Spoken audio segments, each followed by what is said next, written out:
Hello Taurus, this is Inspire 2016 with your weekly tarot reading for the week commencing the 27th of November until the 4th of December 2023. The first card for you is representing. How do you feel about yourself? Your card is the Five of Wands. You need to stand up for yourself and winning the conflict. There will be an end of conflict, tension and competition of some sort. It is impacting your ability to move forward with your goals. Rather than being able to work together with others, you are coming up against it and are constantly being challenged on your point of view. The trouble is that everyone is trying to express their point of view and opinions, but no one is listening, and so there is little progress. There is only conflict, and there is little or no value in the discussions that are occurring. Similarly, this card is representative of a group of people who are committed to an end, but they cannot fully agree on how to implement this goal, as each has their individual agenda as to how to bring this to fruition. Aim to turn this into constructive conflict by allowing each person to openly share their thoughts, but then listen to other people's thoughts. Once everyone has been heard and all opinions have been considered, determine the best path forward. The Five of Wands encourages an enthusiastic approach to change. Change is coming, whether you like it or not. However, your challenge will be in ensuring that everyone is on the same page, and is focused on dealing with this change constructively and positively. Currently, there is scattered energy resulting from misdirected enthusiasm. Everyone has many ideas, but no one is there to bring them into one consistent path forward. Your role may be in identifying a clear strategy and purpose that can be implemented by all involved. The second card for you is representing. What do you want most right now? Your card is the Six of Pentacles. What do you want most right now is financial assistance from others, or you may want to give some help to others around you. If you are the wealthy man, then you have accumulated great wealth and are now in a position where you can offer financial assistance to those in need. Now that you have lived through the darkness long enough to see the inner light, it is time to help others who are not so fortunate. Consider giving to charity or reaching out a helping hand to someone who needs your support. The generosity of the Six does not limit itself to money and material things. Giving of your time or your wisdom is often just as spiritually fulfilling as giving away money or gifts, and the intangible gift of your presence is received just as well, if not better. You may also be inclined to make a loan to someone, on the premise that they will eventually pay you back once they are back on their feet. This is a loan built on trust and good faith, knowing that if you give something away, it will come back to you. Remember, though, that this is more about a short-term fix, and not a sustainable solution towards self-sufficiency. So, think about how you can financially support your family or friends in a way that encourages them to stand on their own 2 feet eventually. If you are the beggars in the Six of Pentacles, then you may be the recipient of someone else's charitable activities. This will help you to get back on your feet, and to eventually repay the charitable organization or individual, either with your time or your restored wealth. You will also need to identify ways in which you can become more self-sufficient in the long run. The risk of accepting charity is that you become dependent on it and cannot look after yourself. Be mindful that you are not becoming submissive or noticeably desperate as a result of the charity that someone else is providing you. The third card for you is representing your fears. Your card is the Five of Pentacles. You are afraid of experiencing a major financial loss or job loss. If money becomes the primary motivating force in life and the gauge by which you judge your worth, the lack of it may produce anxiety and a sense of being excluded from the good things money can provide. For example, if you are unfortunate enough to encounter financial difficulties such as the loss of employment or an investment gone belly up, you may fall into the trap of losing faith in your ability to recreate a positive financial situation for yourself. Therefore, you should not only consider your actual financial circumstances, but also your attitudes toward money. What fears do you have around money and wealth? Are you anxious about never having enough, or do you have faith in your ability to manifest what you need to live a prosperous, fulfilled life, no matter what your circumstances? Often wealth is based as much on your psychological state as your actual financial state. You may find new sources of income, a new job, or someone has offered to help you out while you get back on your feet. You may be starting to feel as if life is worth living again, and starting to regain your self-confidence.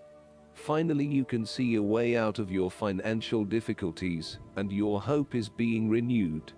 The Five of Pentacles can sometimes indicate the persistence of inner spiritual poverty. It reflects a time when you feel isolated and alone, even if surrounded by many people. You may feel as though something is just completely out of place, and you are struggling to place your finger on what it is. Return to the Four of Pentacles, and you may come to realize that you have placed too much emphasis on your material wealth, and have neglected your spiritual well-being. The fourth card for you is representing what is going for you. Your card is the Four of Swords. This is a period of rest and recovery after a time of challenge, with the promise that, once recovered, you can and will return to the challenge. In the meantime, the Four of Swords provides a new challenge to stay silent and inactive. This is the time to build up your mental strength. Meditate and spend time in a calm atmosphere. You need to replenish your strength and spend time in spiritual thinking. You need to rest and relax. The Four of Swords is a reminder that after every crisis and before every new challenge, there is always a time of relaxation and contemplation. Constant stress and tension will break even the hardest and most resilient of people, but brief periods of rest enable you to refresh your energy, concentration and focus, ready for the next challenge. These rests should be used wisely, to heal the body and ready the mind.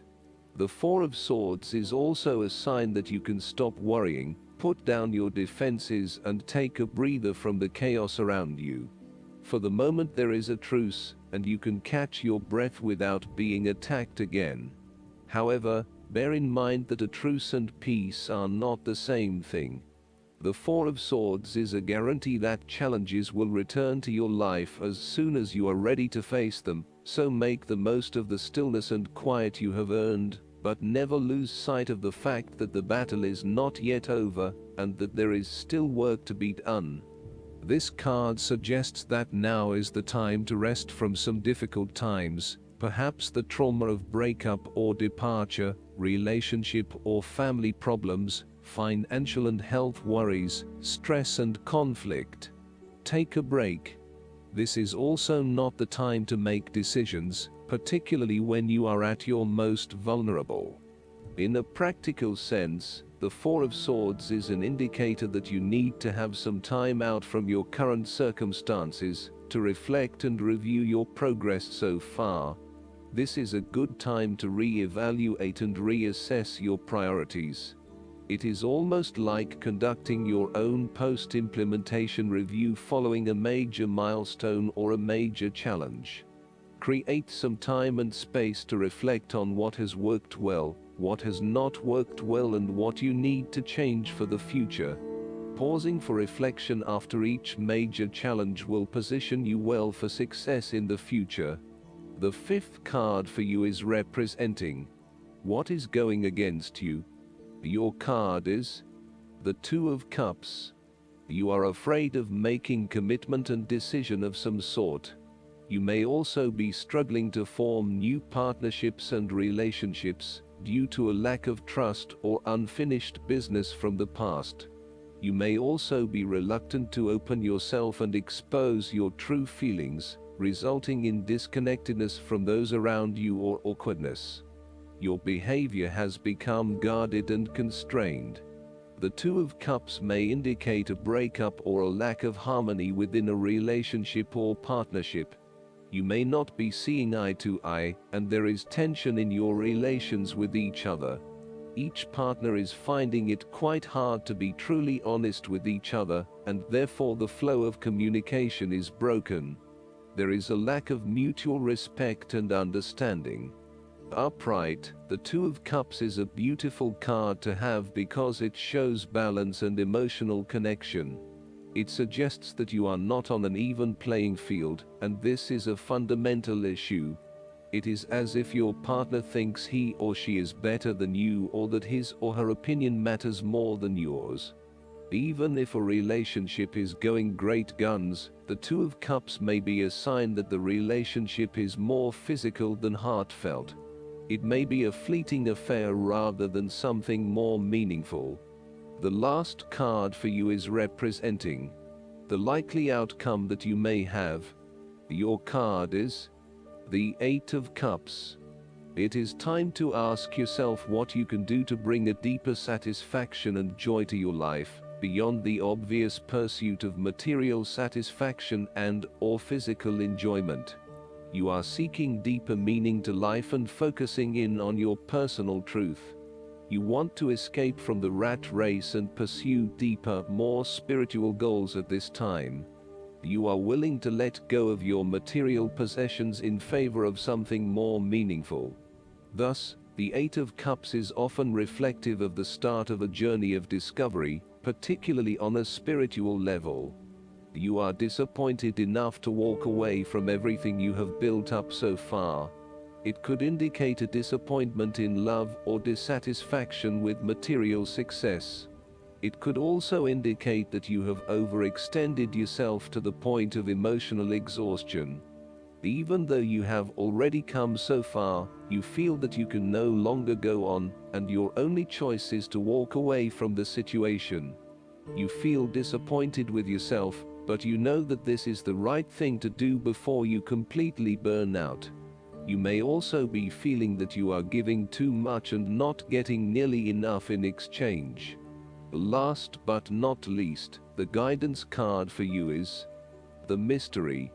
This marker directs you into the unknowable mystery of your journey.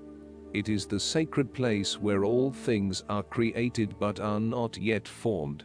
It points the way to pure power and potential, which meets the magic of intention. It tells you that the magical, unknowable forces of destiny and fate are working in your life. The forces that you can never fully understand or control are, indeed, weaving their magic around you to help you fulfill your true purpose. There is, however, a warning to be humble here. The mystery reveals itself only when it chooses, and not when or how you demand. The cosmic laws operate here outside of time and space, outside of human influence and intellect. Only hindsight will reveal their patterns. Only total trust and the deepest faith can be your allies when the mystery appears as a sacred marker on your path. Sometimes it may seem as if you're going backward, but truly, if you look at a spiral, it goes up, back, and around, reaching upward. Although it may seem for a time that you are not, you are indeed progressing. Trust the mystery and keep going. For now, trust that the thread of your life is woven into the pattern of the mystery with beauty, grace, strength, and purpose. This marker is an auspicious and profound omen that shows you that you are on the correct path. I hope that you enjoy everything, and if you like the reading, just please click subscribe and you will get instant notifications every time we publish a new video right to your YouTube. Thanks.